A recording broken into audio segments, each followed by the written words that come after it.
All right, in this edition of Memories, I'm going to show this Bible. This is, as far as I know, my first ever Bible, and it's in horrible shape. It is one of the very few books that I own that is completely beat up, and it was obviously, well, probably, maybe it's obvious, it was brand new when I got it, and now the whole back just falls right out. But it's got these, see, it has these illustrations that were in there that I remember quite well.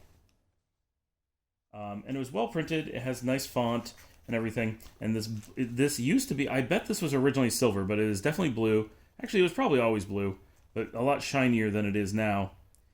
And the cover was supposed to be hard. Oh, and it had these, like, understanding what things in the Bible look like. It was a very good Bible for a child.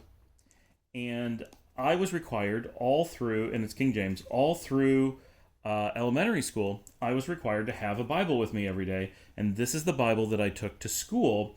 And so not only would I use it for all my classes, which is why it was thumbed through a lot and we were constantly using it, but also we would do Bible drills. And this is my Bible drill Bible, and that's why there is a bend right where my hand would hold it. I guess my hand is a little bit smaller. Back then, I would hold it like this, and you had to hold it up above your head, and they would call out a chapter and verse and say go, and you'd have to, open to exactly the right spot, find, and so it was very, very used in a very aggressive way because the theory was we were supposed to be able to find a verse very, very quickly.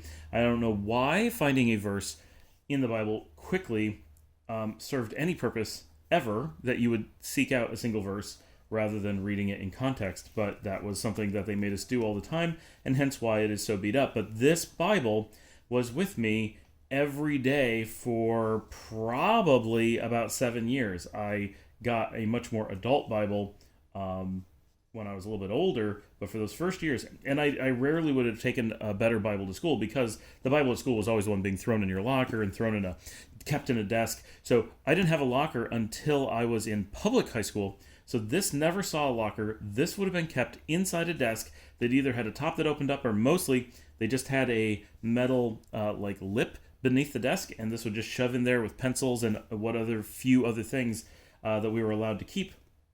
So this was in my desk almost every day from 1981 until 1990. And there you go.